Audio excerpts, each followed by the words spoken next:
Hi, I'm Claire and welcome back to the Claire Witch Project, in which I spend the month of October reading about witches, watching witchy movies, all around thinking witchcrafty thoughts. So today I have prepared an original tag all about bookish witches, media witches, so I have some questions.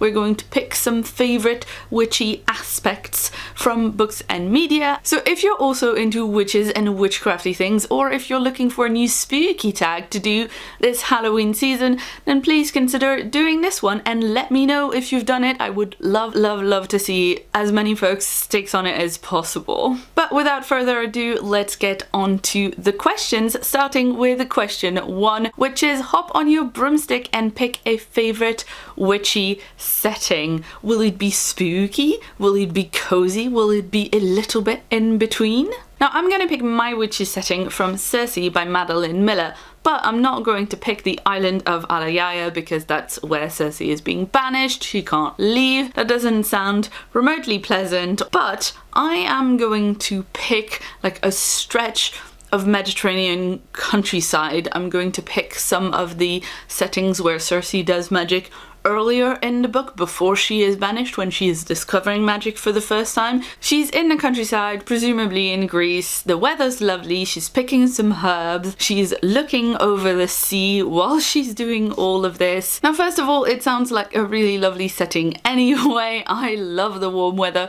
but also it would be a pretty good setting to just like be picking ingredients for spells and all of that as well. So I think it works for me, Claire, the person who really likes warm Mediterranean summers, but also for witchcraft. Question 2 is whip out your wand and choose a favourite magic system.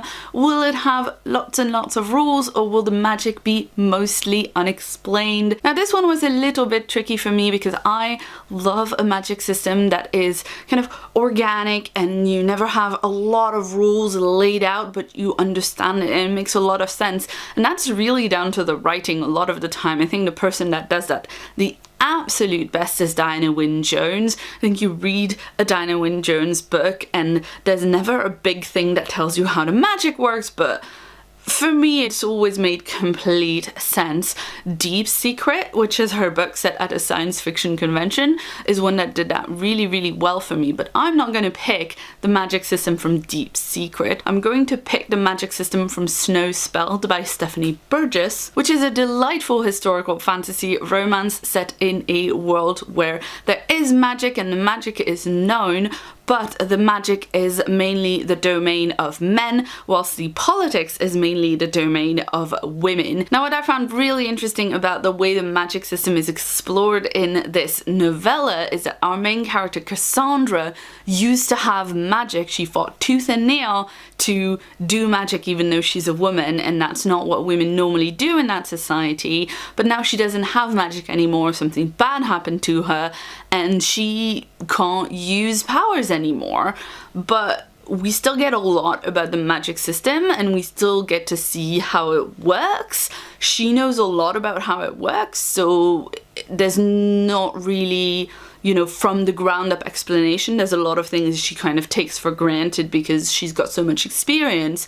So it doesn't feel like an info dump, but it's really interesting in the way she interacts with it. Being a person who doesn't have that magic anymore, I think is really cool.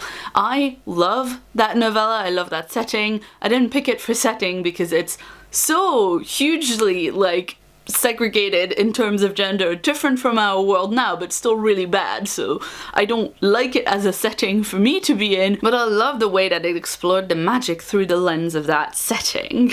Question 3 is gather up your magical herbs and occult ingredients and pick some favourite tropes about witchy stories. Now there are so many things I love about witchy stories. I love the power being too much and something that the witch doesn't want at the beginning, but by the end she has accepted it and she wants it. I love a secret identity story, having to kind of hide from everybody around you what it is that you and your family does, but specifically the two things that I love in witch stories that I don't think we find enough of elsewhere is, one, that they are so often about families. Right now I'm reading Practical Magic by Alice Hoffman. This is the book that the Sandra Bullock movie was adapted from, and it is all about sisters, and I love Gillian and Sally so much, and I loved to see their relationship, and it's not a perfect relationship, but they're working on it and they're supporting each other, and it's lovely. And I think especially in SFF we don't get to see a whole lot of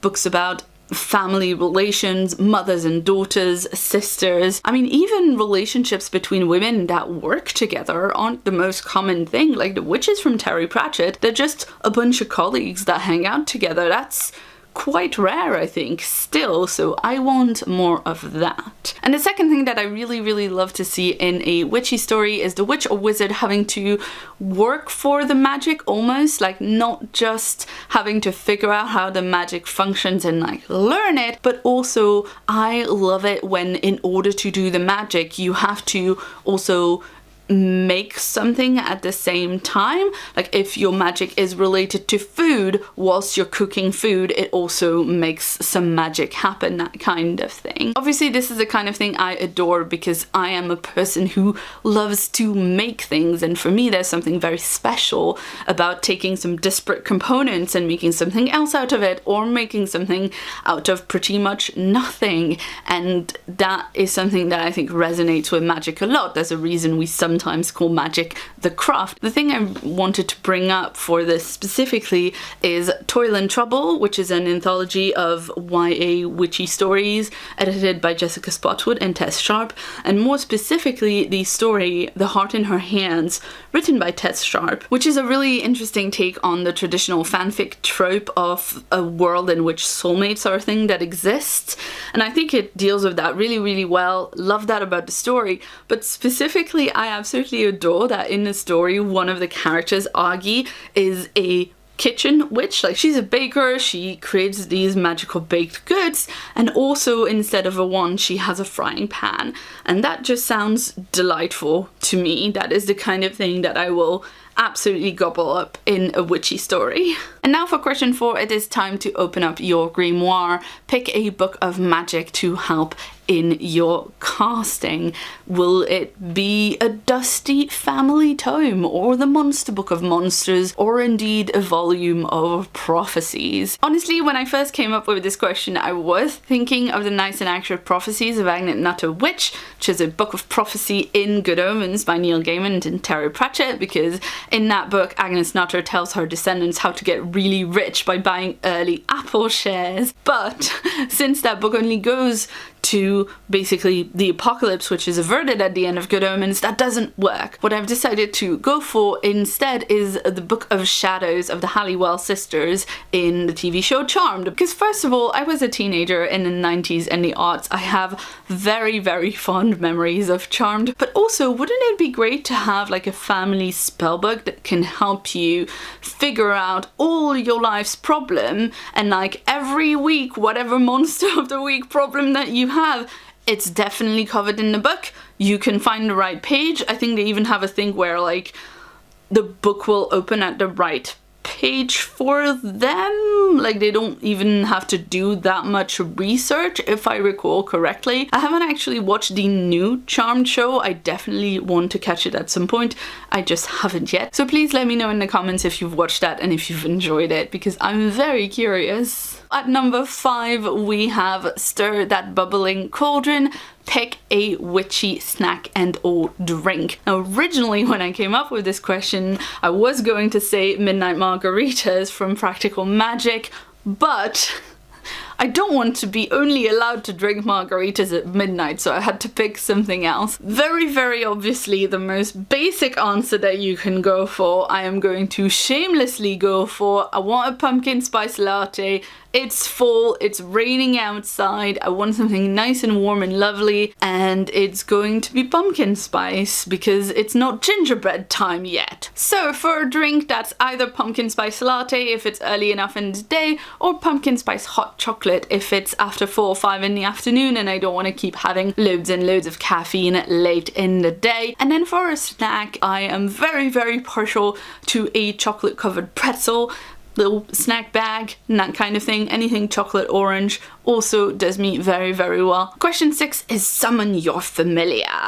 And for this one, you have two options. You can either show us your actual familiar and give them some scritches behind the ears. I don't know if you can see, Tabby is right here on the bed. That unmoving blob over there is Tabby sleeping. She's sometimes a bit skittish about the big camera being in her face, so I don't know if I'm going to be able to show her to you in more of a close-up. I'll try after I'm done filming this segment. Fingers crossed she's going to let me do that, but just in case she doesn't, or if you don't at the moment have a familiar of your own, you can also tell me about your favorite fictional animal. I was all ready to talk about my favorite Flurkin of all time, Goose from Captain Marvel, but then obviously because her name is Goose, it reminded me of the Goose in Untitled Goose Game, and I've got to give it to the Goose from Untitled Goose Game. I love that damn goose. It's such a dick. And finally, at number 7, we're going to call to our covens by tagging some friends to also do this video. I am going to start by tagging Chelsea at The Reading Outlaw,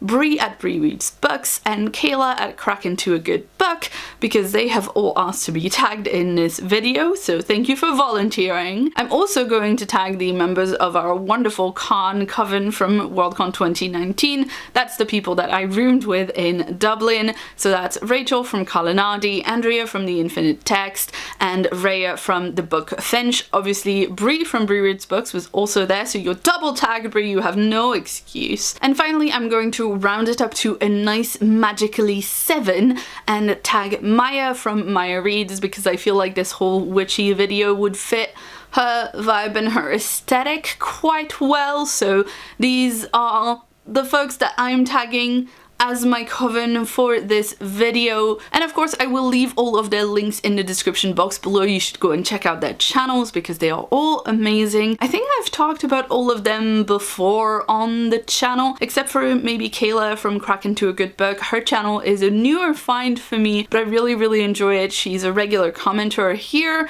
and that's how I found her videos, but they're super great, so you should definitely check her out, as well as everybody else. They're all fantastic. So that's it. This was my bookish witch tag, although of course I picked from books as well as other various media. But from this tag, what have we learned? I think we've learned that if I were a witch, I would be a witch who practices magic in the south of Greece with a bunch of buddies and a dickish goose whilst making a magical cake and drinking pumpkin spice. And also presumably my sister and my mom would have to be there so we can have family dynamics, and we would also all be using the Book of Shadows from Charmed while doing magic that women aren't supposed to do. So that's a nice image to have in my head at the end of this tag. I hope you enjoyed this video as much as I enjoyed putting it together, and I hope that you will do this tag too and let me know once you've done it, because I would love to see it. Keeps, is it okay to do scritches? Oh, I don't know if it's okay to do scritches, to be honest. You woke me up, Humin.